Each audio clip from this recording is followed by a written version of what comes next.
A história de Ouro Preto você já conhece, mas o futuro dela poucos imaginam. Mas quem passou por aqui não só imagina, faz. Vamos conversar com quem vive a jornada da inovação, mostrando os acertos, os erros, os perrengues e também os aprendizados. E a cada episódio provamos que a inovação já é realidade. Quem sabe a próxima ideia não seja a sua.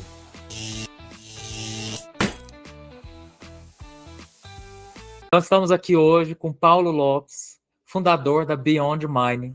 O Paulo, ele é engenheiro de minas, mestre em geomecânica, doutor em desmonte de rochas e cientista de dados. Ele é apaixonado pelo chão de mina, dedicado à tecnologia e entusiasta da matemática. Ele atua na vanguarda da indústria mineral e no ecossistema de inovação. Bem-vindo, Paulo, ao Perrengue Tech. Obrigado, Ian. Então, bora lá. O que vocês querem saber? Tem muito perrengue para Muitas contar. coisas. Primeiro, né, você é ex-aluno da Engenharia de Minas aqui da UFOP, certo? Positivo, formei em 2012. 2012. E como que você chegou nessa linha de assim, vou empreender, vou criar alguma coisa, não quero trabalhar na indústria de mineração diretamente, mas vou empreender na mineração? Passando raiva dentro da mina, resumidamente. Porque eu trabalhava. Contextualizar um pouco, né? Eu sempre, desde o meu segundo período de graduação, eu já trabalho com pesquisa, P&D, iniciação científica. Eu era bicho de mestrando e doutorando dos meus orientadores, desde o segundo período. E então eu sempre tive um pezinho na pesquisa, sempre comecei a desenvolver muito trabalho muito técnico, até técnico demais comparado com o período que eu estava estudando na época, né? Mas isso foi positivo, né? Digamos assim. E fui para o mercado depois de formado e fui fazer mestrado em paralelo. E começou uma certa insatisfação de ver que de dentro da mineradora o que eu estava desenvolvendo de pesquisa não ia ser aplicado e ia ficar que minha dissertação de mestrado e minha tese de doutorado ia ficar pegando poeira na biblioteca da Escola de Minas, igual tá até hoje. Uhum. E isso que eu trabalhava no P&D da Vale. Pra você ter ideia de como que isso. Eu trabalhava no P&D, rodando projeto, viajando diversas operações pelo Brasil afora e sentia que era pouco, tecnicamente. Uhum. Precisava de fazer alguma coisa com o meu tempero, com o meu jeito. E o único jeito de fazer isso era abrir uma empresa. Uhum. E aí disso, isso fui, e aí o auge disso tudo foi em 2017, quando eu decidi sair da Vale e abrir e parei para fazer uma transição de mercado com isso. Fui dar aula para arrumar um emprego mais sossegado, viajando menos, porque eu viajava muito, sugava Uhum. muito minha rotina para parar e começar a incubar, chocar a ideia da empresa, colocar isso no E forno. essa ideia, por exemplo, você viu uma dor na Vale ou a Vale, esses processos de P&D mais te inspirou para você criar uma outra coisa? Ou você voltou tentando ser um fornecedor da Vale, Não só na Vale, eu vi uma dor na mineração, de na colocar mineração assim. como um todo? Vi uma dor na mineração que não estava sendo resolvida naquela época. Hoje, cara, é fácil falar de inteligência artificial. Há 10 anos Uhum. atrás, isso era mato no mundo da indústria. É óbvio que no mundo acadêmico, os métodos computacionais, modelagem matemática, no mundo acadêmico, isso é assunto velho. Mas na indústria, isso só ganhou fama em 2022 com o lançamento do ChatGPT. Antes ninguém Sim, falava de IA, o era pessoal mato. acha até que IA é o chat GPT, né? Não existe, Exato. não vi as outras aplicações. E até essa ideia que geralmente a gente fala assim, nossa, mineração é mais sobre uma tradição, é refazer o que já existe bem feito, e não, né? Essa inovação, ela entra nesses espaços e estão transformando vários processos, né? Não necessariamente é, o, o centro ali, né, do metal, transformação do metal, do minério e tudo mais, mas toda a cadeia produtiva tem muitos espaços para melhorias, né? Elas são mais fáceis de testar e trazer uma contribuição. Sim, sim, a insatisfação, cara, ela vinha justamente disso. Na época, você tinha um grande volume de dados que era gerado constantemente e falta de tratativa matemática para isso, que era justamente o que eu fazia no meu mestrado, no meu doutorado, nos projetos de iniciação científica, era treinar modelo matemático. E eu não conseguia Uhum, fazer isso no campo. Então eu falei, então vou fazer uma empresa de fazer isso. E sim. daí surgiu essa ideia, isso foi mudando, foi evoluindo, e eu diria que o gatilho, que de fato fez assim, não, vamos disparar e lançar a empresa, foram o surgimento dos hubs de inovação voltados para a mineração. Em Uhum. 2019 surgiu o Mining Hub e o Fieng Lab, um pouco antes também, lançando desafios específicos para a de mineração, com as mineradoras patrocinando os hubs. Então ele falou, opa, Ah, é agora que está na hora de lançar esse negócio, porque antes eu entendi. ia chover no molhado, não ia resolver nada. Entendi. Você foi chamado pelo ecossistema, então. Você já vinha Eu queria do fazer minha própria mestrado? empresa. Inicialmente, cara, o formato seria uma consultoria de engenharia. Só Aham. que a explosão do ecossistema de inovação dentro da mineração me fez mudar o shape dessa empresa todo do zero e aderir ao formato startup.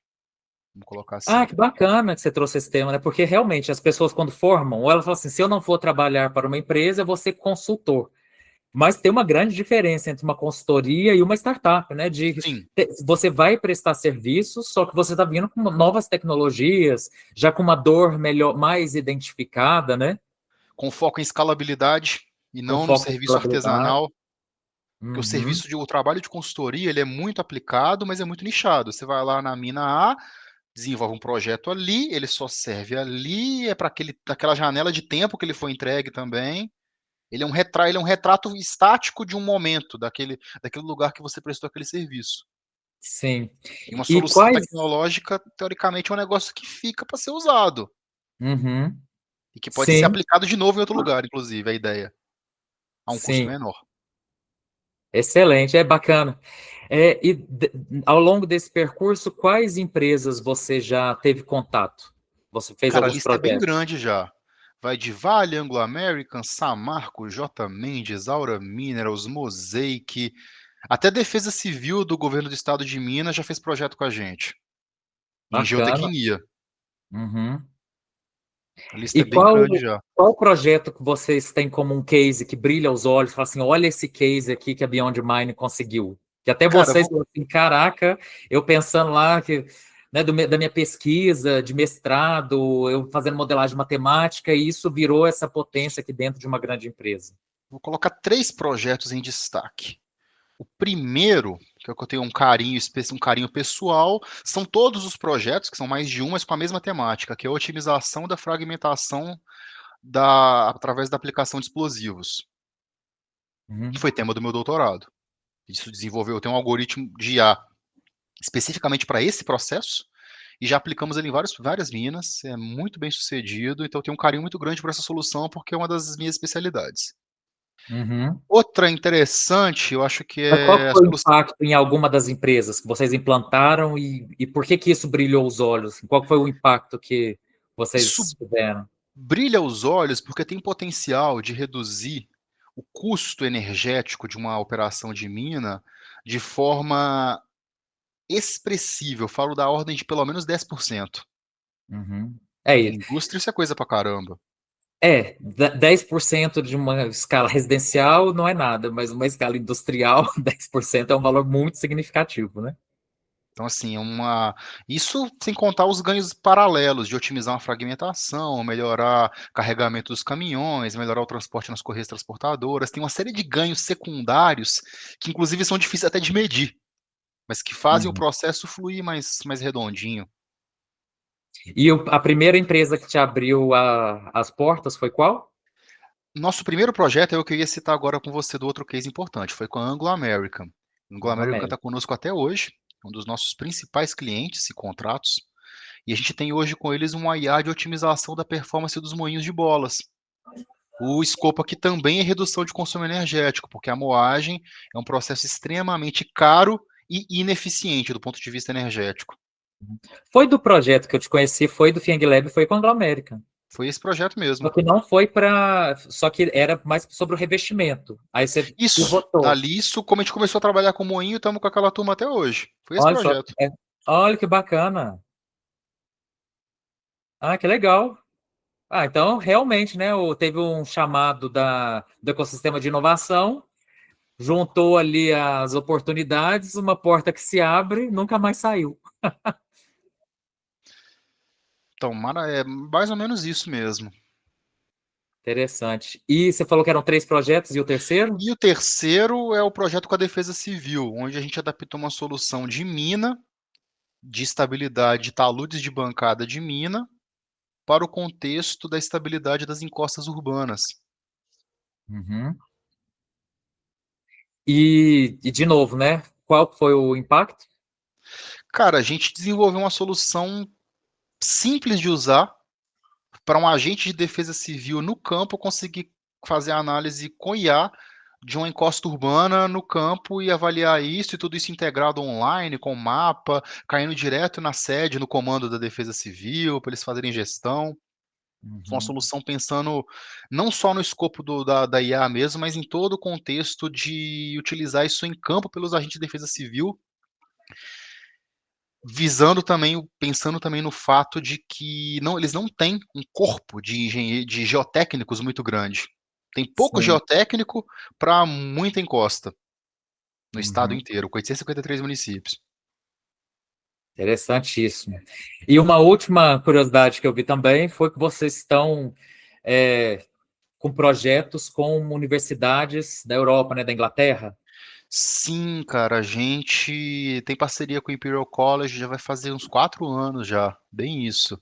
Uma parceria de P&D e que tem uns elementos agregados. Por exemplo, eu dou aula lá em cursos de férias, aulas esporádicas com meu parceiro que fica lá no Imperial College, professor de lá, e oriento projetos de mestrado lá, com Isso é temas interessante. envolvendo aplicação de IA em geociências. Legal. É que o pessoal tem, desde quando começou esse mundo de startup, igual você falou assim, eu ia ser consultor, mas aí eu vi que startup seria um caminho. As pessoas acham também que startup é muito fácil, né? Tem aquela imagem de ser o pessoal de bermuda e havaiana, e não entende, né, que isso é mais um mito, mais um estereótipo, porque quando a gente pega as estatísticas mesmo da formação das startups de sucesso, é só pessoas que tiveram mestrado, doutorado, que é muito conhecimento aplicado para, de fato, fazer uma inovação.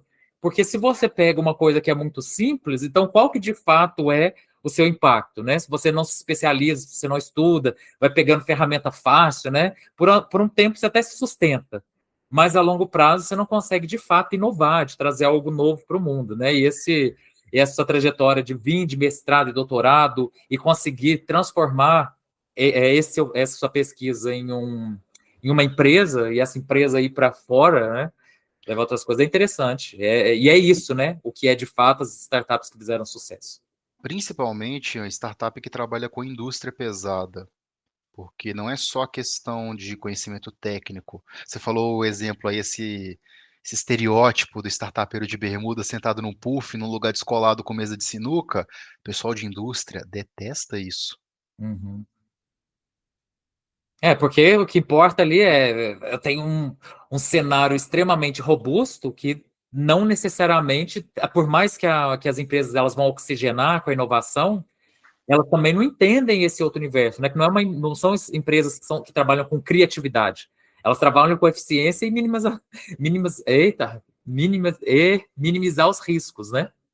E qualquer coisa que foge desse universo tem uma dificuldade, até mesmo a sua startup vindo de situações extremamente específicas, e você sendo engenheiro, entendendo o mundo da engenharia, vindo da Vale, ainda assim, quando você se apresenta enquanto inovação, ainda assim tem né, o que está acontecendo aqui? Será mesmo que a gente vai trocar a nossa segurança por isso que é novo, que eu não conheço, que não foi feito pela Vale, que não foi feito pela Anglo-América, né? Tem um certo receio do que vem de fora, né? Principalmente que não vem por essa lógica de fornecimento, é outro tipo de acordo, que é um relacionamento com startup. Sim, sim. Cara, eu gosto de falar que o cara de indústria ele é clubista. Ele gosta de conversar e de interagir com um cara que já sofreu o mesmo perrengue que ele. Então, isso Uhum. é muito importante nesse relacionamento. Se eu não tivesse a experiência de chão de mina, muita coisa não teria acontecido. Porque eles têm preconceito mesmo, não adianta. Ele nem conversa com você direito. Ele é até educado, mas depois ele vai simplesmente ignorar o que você falou e voltar para apagar incêndio dentro da mina. Porque, de certa forma, eu entendo que é assim, eu entendo É como se eles falassem, será que... Beleza que você tem uma grande ideia, mas você entende o meu universo? Porque a sua ideia pode funcionar no laboratório, a sua ideia pode funcionar com dados que eu passo, mas e a minha realidade, e o meu contexto? Tem qualidade, tem segurança, tem processos que eles precisam respeitar. Não é porque é uma nova ideia que ela vai se aplicar na indústria. Então, eu entendo a preocupação de você, startup, entende o meu universo para querer se relacionar comigo? Porque no primeiro momento ela não vai entender o mundo da startup, né? Até eles às vezes vão fazer pedidos descabidos, funcionalidades que não faz sentido, até um momento que vocês vão se ajustando e ele até vai entendendo o que, que dá para pedir, o que, que pode ajustar. Às vezes Sim. coisas, né? Igual você citou da Anglameta, né? Às vezes no momento você está numa coisa muito pontual, aí você vai mostrando que a mesma tecnologia ela serve para soluções diferentes, então eles vão entendendo também como relacionar com a startup, né? Sim, sim, é bem complicado isso. Tem muito meme com relação a isso de design de solução. Quer dizer, você fala uma coisa, o cara quer outra, mas no final o que resolve é uma terceira, e conseguir casar isso tudo é um grande perrengue de design de solução em si, nesse contexto. E é muito complicado lidar com pessoas nesse contexto também, porque muitas vezes o cara chega achando que achando que a solução tem que ser X coisa, por exemplo, às vezes o cara cisma com drone. Não, eu quero pôr drone. E acha que tem que resolver com drone. Aí você fala, não, esse problema que você tem aqui resolve com essa outra solução aqui. Não, mas eu quero que seja drone. E fica aquela visão assim. Isso acontece com a IA também. Tem gente que acha que IA resolve tudo, e não resolve tudo. Então, tem um grande descompasso. Às vezes o cara cisma com uma tecnologia e acha que ela vai resolver um problema que não é aquela tecnologia não é aplicável àquilo. É famoso, né? A tecnologia pela tecnologia, inovação pela inovação, e não pela resolução de um problema, né? E aí vem as frustrações, né? Eu Depois gosto de, de eu falar queria o muito. drone, mas o drone não se aplica, aí investir no hardware do drone, que é caro e tudo mais, no final dá errado, falar, não vou inovar mais, gastei dinheiro, né? É, eu falo sempre, não é só porque você tem um martelo que tudo virou prego. Excelente. Ah, excelente. Não, então bacana. Pessoa saiu da UFOP, fez mestrado, doutorado, empreende fora, empreende dentro, já passou por todas as empresas de mineração, é um grande case de sucesso. Isso a gente já entendeu. Mas agora a gente vai à parte que realmente importa, que são os perrengues, né?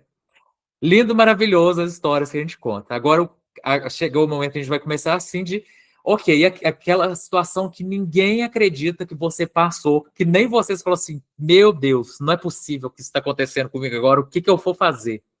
Cara, eu vou te falar uma situação problemática. O mundo de mineração é um mundo tradicionalista, principalmente para ex-aluno da UFOP, bem conservador e com um viés que, sob certa medida, eu gosto. Que esse lado mais tradicionalista tem um quê de muito da ligação de confiança.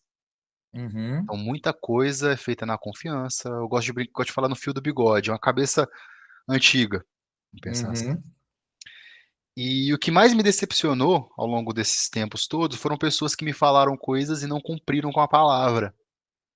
Falaram, ah, não, uhum, vamos fazer a POC aqui, você faz o projeto piloto a preço de sem cobrar, vamos fazer um piloto sem custo, prova que funciona, depois a gente te contrata. Aí você vai lá e gasta dinheiro, viaja, vai para PQP, pro fim de mundo, faz compra rádio, vira, bota programador, no final o cara não cumpre a palavra dele. uhum. E isso me incomoda, porque isso não é o que eu esperava nesse meu mundo de mineração. Ele tem um monte de defeito. Esse defeito eu não esperava dele. É, que até é uma boa prática que a gente fala para as startups, é isso, porque a startup ela precisa dessas portas que abrem para fazer o portfólio, também para se provar seguro e confiável, e que tem uma maturidade de fazer um projeto com a indústria, mas tem um desnível. Geralmente a indústria não vai entender o custo que é uma startup. Muitas startups, inclusive, vão quebrar porque elas não têm esse fôlego financeiro para bancar POCs, né, projeto piloto de graça, né? Não, e a gente já fez isso, a gente já queimou dinheiro demais ao longo desses 6 anos para fazer as coisas acontecer. Mas como é investimento, no final vira quase como um tabu, né? É É igual quase botar como um stand em padrão. feira. Botar stand na Exposibram, feira de mineração. É bacana Aham. demais. Todo mundo para, conversa e tudo, mas fazer isso virar projeto, virar contato de verdade, é problemático. E é caro, rapaz, botar stand nessas feiras. É a Exposibran, inclusive. Ali o dinheiro é muito dinheiro mesmo. A inscrição já é, né? Sim. Mas isso, e da tecnologia, um perrengue tecnológico, de uma hora que a Cara, tecnologia te deixou na mão. cara, que deixa na mão a gente é o cara falar que eu trabalho fazendo modelo de IA. Vou colocar esse background primeiro, né? E o cara falou, não, a gente tem os dados, tem tudo instrumentado. Chega lá, não tem nada, ou uma base de dados cagada, parecendo um rascunho do mapa do inferno. Então, isso é problemático, porque aí você não faz milagre. E aí, no final, se cria uma decepção, e aí você tem que tirar a lei de pedra, fazer isso funcionar. E isso é um outro problema, é perrengue de projeto. É Ah, conseguir entregar com dados de qualidade duvidosa, entregar coisa boa. é que assim, já que você é cientista de dados, trabalha com dados, aí esses dados aqui faz o milagre aí, né? Exato. E Isso é você tem uma situação problemático. específica sobre essa E outro situação? perrengue também, cara, diferente, é que assim, quando você está começando, às vezes você assume alguns projetos que você nem sabe se você consegue fazer. O último entrevistado que a gente fez, ele falou assim: se a pessoa falar que se você tem dúvida, fala que dá conta. Depois você vê o que Então, e acontece. acontecia isso em muito projeto que a gente pegou, não vou falar quais foram. A gente falou, Eles não, estão acreditando fazemos que isso você com a mão sabia nas desde o costas. início, né? Aí depois que acabou a reunião, a gente vira pra turma, como é que faz isso aí, galera?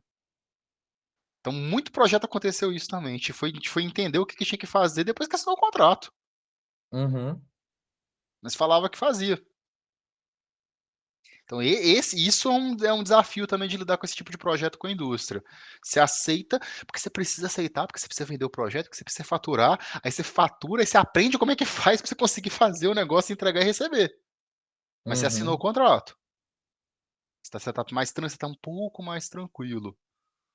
Porque essa é sim. a questão. Você vai pegando o contrato, vendendo almoço para pagar a janta, até uma hora você conseguir algum contrato de longo prazo que traz fôlego para o fluxo de caixa da empresa.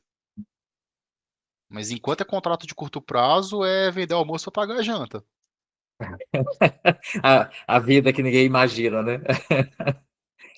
E qual foi esse o projeto que vocês conseguiram converter em algo a longo prazo? Que eu citei o exemplo da Anglo American, por Ah, exemplo. sim. Cliente cativo, turma muito boa de lidar, e estamos lá tem 4 anos já, firme e Mas ainda assim, forte. imagino que tenha passado por uns sustos também. Ah, tem altos e baixos por conta da empresa também, né? Toda vez que todas essas multinacionais, quando tem uma crise internacional, o preço do minério caiu, aí começou a demitir gente, aí corta projeto, aí você fica apertado, vai cortar o meu?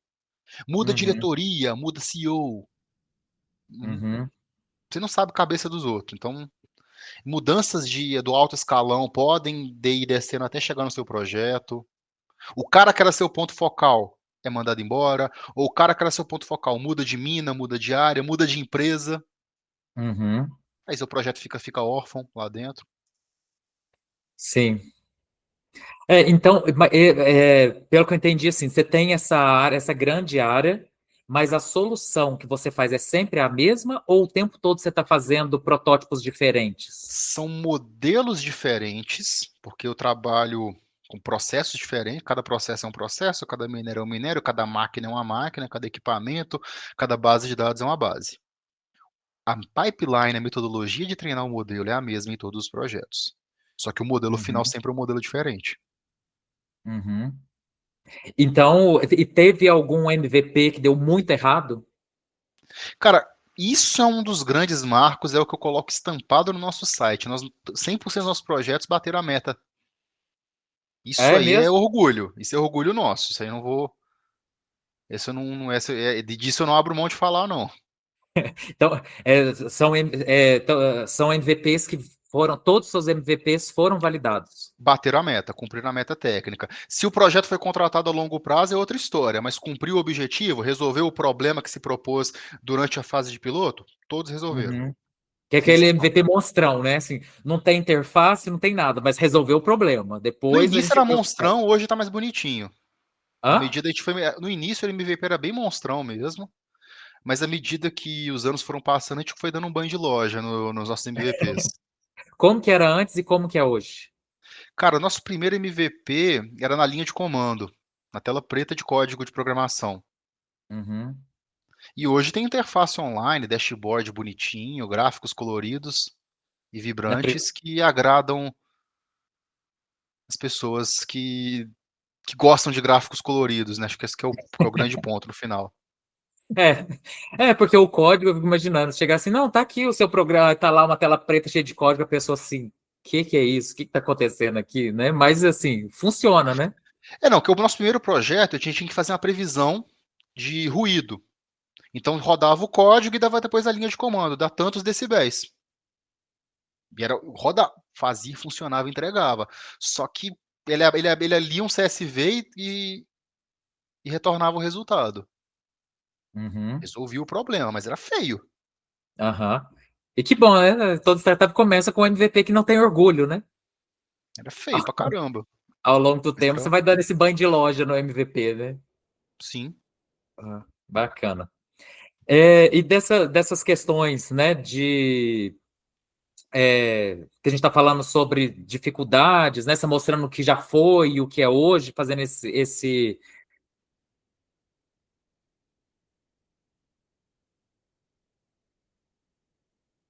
retrospecto, a gente fala assim, no fundo, depois quais são o que você acha que são acertos decisivos? Cara, Assim, ó, isso a gente acertou. acerto decisivo na história é conseguir explicar para os caras a pipeline de treinar um modelo.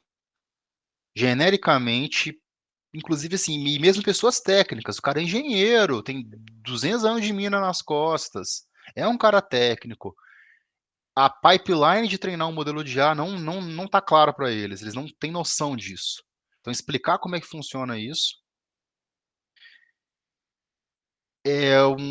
foi uma melhoria que a gente conseguiu implantar ao longo do tempo, sabe? Conseguir comunicar melhor o que é isso tudo. Uhum. Colocar uma jornada do usuário ali, a gente vai fazer depois isso, para alinhar as expectativas, né? Sim. Ou não? Sim.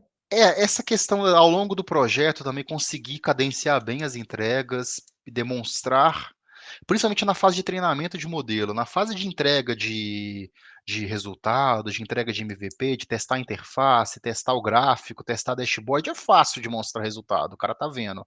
Agora essa fase de entregar os modelos prontos é 20%, os 20% final do projeto.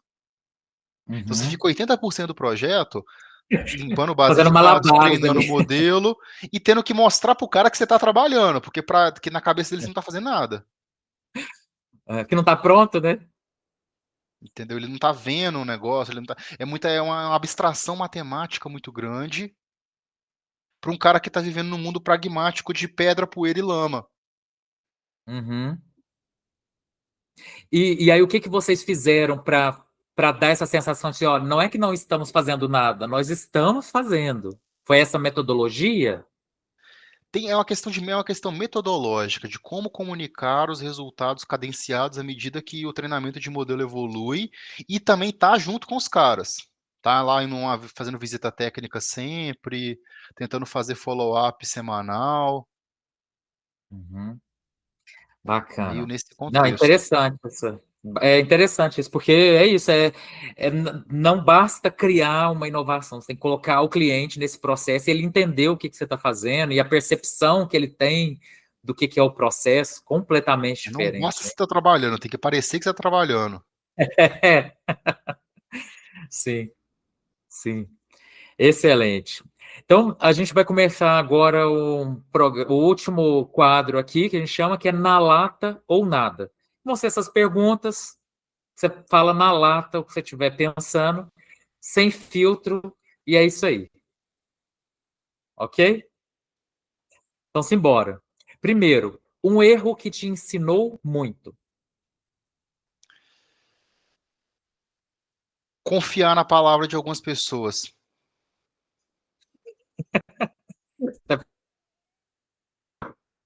certo. Não só a tecnologia tem que ser confiável, né? Exato. Qual foi o feedback mais doido que você já recebeu? Assim, caraca, esse veio da onde esse feedback aqui? Não estava esperando por isso e que fez uma diferença. O feedback mais doido foi: eu achei que você ia me entregar um negócio parecido com o ChatGPT. Não era isso que eu esperava. E aí? Não me enriqueceu em nada. Mas foi o Aham. feedback mais errado, porque a gente ficou o projeto inteiro explicando o que era a solução no final, mas eu achei que ia ser tipo um chat. E o cara ficou 6 meses comigo fazendo o projeto, reunindo uma vez por semana. O cara deu a louca comigo no final do projeto. Mas e aí? E aí? E aí eu não fechei. Ah, sim. Porque a expectativa dele era um chat GPT, que é a referência que ele É, tem de IA. é. Quem foi o seu maior apoio na jornada de startupeiro? Cara, minha sócia fundadora, Bianca, que nos primeiros anos trabalhou arduamente comigo, que no início do estado da jornada de startup era só nós dois. Uhum. E tem complementariedade técnica? Em que ela ajudou? Ela é advogada. Todo o trabalho administrativo, burocrático chato, ficava em cargo dela. E ela fazia com o maior prazer, falava que o seu que era chato, né? Tipo isso. Startup tem que ter complementariedade, né? O pessoal sempre fala, às vezes junta dois engenheiros, os dois com a mesma Ah, não, competência, dá errado. vai dar errado. Uma palavra proibida no seu dicionário de empreendedor. Ah, não dou conta de fazer. Essa vai. Sim, sei fazer, claro, dá para fazer. Exatamente. Aonde que aceitar algum projeto que seria descabido te levou a um lugar inimaginável? Cara, projeto envolvendo hardware, genericamente. A gente não trabalha com hardware, mas no final a gente arruma um hardware e instala. E no final isso me fez muitos parceiros, que hoje estão me Bom, rendendo outros projetos paralelos. você fala de sensores? É, Você tem rádio um. genérico, tem que instalar. Não, eu quero um projeto que vai envolver IA, mas eu quero que você instale um sensor RFID. Beleza, vamos fazer. Uhum. Aí depois fala, onde é que eu compro essa merda? E aí você tem que desenrolar. E aí então você tem às vezes então aí é o oposto, né? Então você por causa disso você fez uma nova linha mesmo, né? Você tem esses parceiros que é de hardware, mas não faz a parte da IA e a pessoa às vezes quer um projeto de hardware com IA e vocês estão fazendo essas parcerias. Sim, só abriu portas para outras coisas. Tem spin-off saindo por conta disso. Ah, é? Com CNPJ próprio? Sim, Olha só. está esperando sair alguns resultados, algumas coisas, para sair coisa nova aí que vai envolver parceria de hardware direto com software para atender demanda específica. Uhum. Bacana, sem spoiler por enquanto. Tá na ideação. Exatamente. Uma frase ou um mantra que você repete quando alguma coisa dá ruim.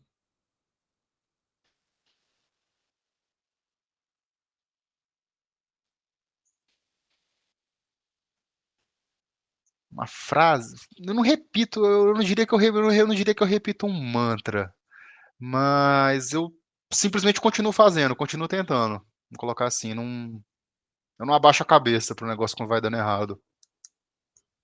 Ou então tem alguma frase que você carrega como, é isso.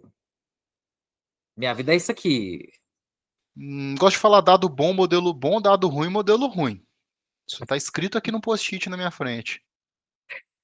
Então, tipo assim, é o que você estava falando antes, né? Se o pessoal não entrega dados interessantes, não tem como entregar uma solução interessante. É isso? Sim. Outra É. frase que eu gosto muito, eu falei já hoje, né? Só porque eu tenho um martelo que tudo virou prego, porque o pessoal é muito cabeça dura com a aplicação de tecnologias. O cara cisma, eu quero uma câmera com visão computacional. Mas o negócio é no escuro, não tem ponto de visão, não tem ponto para instalar a câmera. Ele quer uma câmera. Era outra solução que tinha que instalar. Então eu não gosto disso também. Então eu repito muito essa frase. Bom, dado ruim, modelo ruim, não é porque eu tenho martelo que tudo vira prego. Excelente. É, um conselho que você daria para alguém que está na faculdade querendo seguir essa carreira de startupeiro, de inovar com tecnologia? Dê valor ao ciclo básico na engenharia. Você vai precisar dele. Essa é uma frase Muito. triste pra ouvir. É É onde, verdade. todo mundo que passa não quer voltar. E aí depois que a É gente chega lá na verdade. Eu tô frente, aqui outro dia. hã? Ó, para quem é das antigas da UFOP, que teve aula com o Clebão, de cálculo 2, outro dia eu encontrei ele na farmácia. Tava conversando com ele, falei, cara, obrigado. Porque outro dia eu tava fazendo algoritmo, eu tive que fazer expansão em séries. E eu lembrei da aula dele, de cálculo 2. Ah, É uma coisa. Ah, não vou fazer isso nunca na minha vida. Que dia que eu vou fazer uma expansão em séries?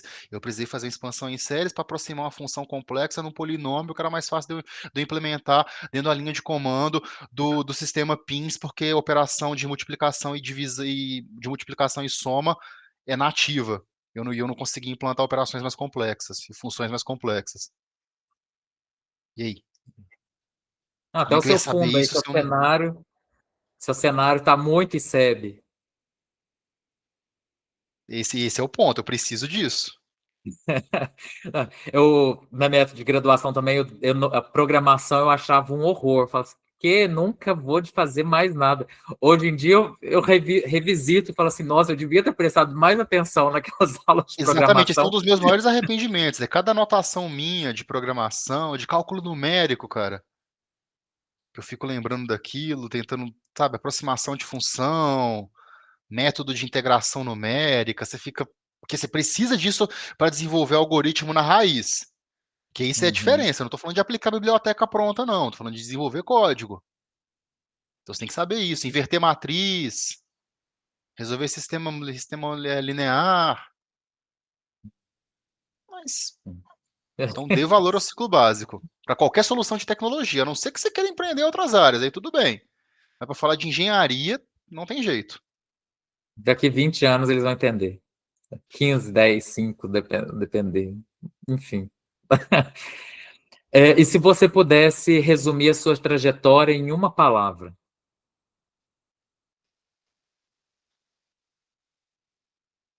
Ralação. Que isso, tá aí, ó, fechando projeto, faturando, que ralar o quê? Faturando e gastando, né? Tem que ver a Vida fácil, margem. vida fácil. O negócio é faturamento, tem que ver a margem. É, tem isso, né? Tem isso. Ok. É, um perrengue inesquecível.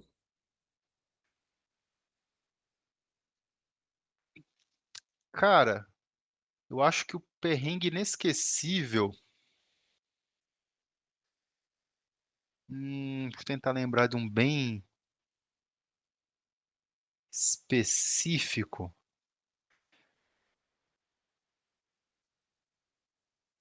Nossa, agora você me pegou, assim, algum.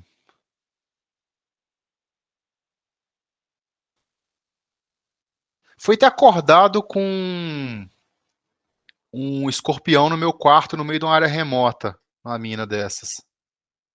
Eu acordei com o escorpião em cima da cama, fiquei quietinho, saí, tirei ele e fui conseguir pra cima dele. O susto disso. Acho que esse foi um dos que eu assustei pra caramba. Ok. São essas as perguntas que a gente tinha para fazer, para entender essa história. A gente conseguiu pegar toda a trajetória, da onde veio a ideia, a evolução dos seus MVPs, seus grandes projetos, suas lições, seus aprendizados. E aí, esse momento final é caso você queira deixar, né, algum conselho mais específico, alguma sugestão, alguma recomendação de filme, livro ou seriado, para quem está ouvindo aí não desistir e ver que inovação é um caminho possível. Cara, eu vou repetir o que eu falei. Deem valor ao ciclo básico e tentem entender essas coisas, porque entender de verdade, sabe? Independente do professor, duvidoso que possa ter no ciclo básico, porque a gente passa por professores bons e professores ruins, isso às vezes traumatiza um pouco, e a gente tem que aprender a superar isso e tentar entender o que é ser engenheiro, porque engenheiro é um resolvedor de problema. Acho que esse que é o ponto. Pessoal, a gente tem muito engenheiro que não trabalha como engenheiro. Acho que a grande maioria. Não que isso seja um problema. Só que na definição da palavra, o engenheiro é o cara que engenha, que desenvolve, que cria, que tira o negócio do papel e bota na realidade. E isso sumiu, isso tem diminuído, Sim. tem mudado muito, sabe? Saber botar a mão na massa com algumas coisas. Procurando mais Isso atalhos, né? é, Procurando muitos atalhos. A gente vê isso, é muito atalho. Para falar assim, resolvi. Né? Mas vai saber, com métodos bem duvidosos. sim. E uma recomendação de um livro, ou um podcast, ou um filme, algum material que que as pessoas possam ter alguma referência. Cara, livro, é um livro que eu tô lendo agora também. Comprei a versão em inglês do Principia Matemática, do Sir Isaac Newton, o livro que ele escreveu nos anos de ouro, que ele ficou recluso, dos 23 aos 26 anos, que foi em 3 anos ele criou, acho que metade das teorias matemáticas e físicas que guiou o mundo durante alguns séculos. E ele escreve em texto corrido, explica, é bem, na versão em inglês é bem razoável de ler. E eu tô lendo isso agora. Cismei de ler esse negócio, tentar entrar na cabeça daquele cara. Como que Talvez, ele conseguiu transcender a realidade, né?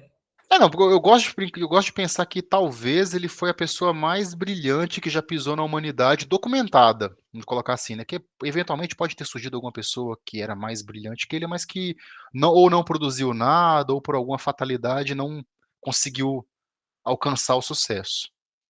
De quem foi documentado, sem sombra de dúvidas, ele foi a pessoa mais brilhante que pisou na Terra. Grande referência. Eu gosto de rebuscar os clássicos genericamente. Revisitando também o mundo porque nem toda ciência básica necessariamente vira uma ciência aplicada que vai virar uma tecnologia. Mas muitas vezes né, tecnologia gera tecnologia, igual você mesmo estava na IA, você começa a. Não necessariamente, né? Você precisa entender de todo o contexto, mas chega um momento que para transcender você precisa ir lá na base, né? É, Para ver o que pensa no vai exemplo acontecer no futuro. do Newton. Tava lá, desenvolveu a lei da gravitação universal, equaçãozinha de decaimento quadrático, e aí ele parou para fazer as observações astronômicas e as órbitas eram elípticas. E aí a equação da gravitação universal, ela é compatível com órbitas circulares. E isso não estava casando. Ele falou, não, pera lá. Aí ele voltou a ficar recluso de novo, estudou e voltou. Não, resolvi o problema. Mas como é que você resolveu o problema? Não, para resolver o problema e descrever órbitas elípticas, eu tive que inventar o cálculo diferencial. E aí ele desenvolveu, e na verdade ele sistematizou, porque os conceitos de derivada integral já existiam antes, mas ele sistematizou com formalismo matemático o cálculo diferencial integral, que possibilitou depois ele desenvolver as órbitas elípticas na gravitação. Então, cara, eu gosto de viajar nessas histórias disso, sabe? Porque ele parou e falou, não, tem um problema? Pera lá, deixa eu sentar aqui, deixa eu tentar resolver o negócio. E era Para isso. inovar, você precisa E ele não inovar. tinha onde recorrer. Ele não tinha um livro. Hoje a gente pega tem um livro dele para recorrer. Ele não Sim. tinha isso, não tinha o cara de antes para estudar. Não tinha a fina É. da prova para estudar. Inovação gerando inovação. Então, por isso que eu recomendo esse livro. Eu estou lendo ele agora. É uma leitura densa, mas é legal. Até porque dentro do curso de engenharia, o que ele vai descrever lá tá bem dentro do que você vê no ciclo básico também, da mecânica Uhum. clássica, então não vai extrapolar demais do que o aluno já viu dentro do ciclo básico em física. Só que a profundidade que ele discute, o jeito que ele discute, que ele descreve, que ele narra o desenvolvimento disso tudo é bacana pra caramba. Uhum. Ok, então muito obrigado, Paulo, por compartilhar suas histórias aqui no Perrengue Tech, a inovação sem filtro. E para o pessoal que está acompanhando, vem os outros episódios aí, lembra, né? Se parece fácil, é que você não viu a história por trás. Vem ouvir mais perrengue com a gente e até a próxima. Eu que agradeço, Ian. Conta comigo, precisar conversar de novo, é só chamar. Com certeza. Então, esses 2 primeiros anos, no modelo de negócio, a gente deu o apelido de Vale da Morte. O que é esse Vale da Morte? Onde boa parte dos modelos de negócios morrem. Os 2 primeiros anos são os mais difíceis para a pessoa entender o que é modelo de negócio, o que é gestão, o que é empresa.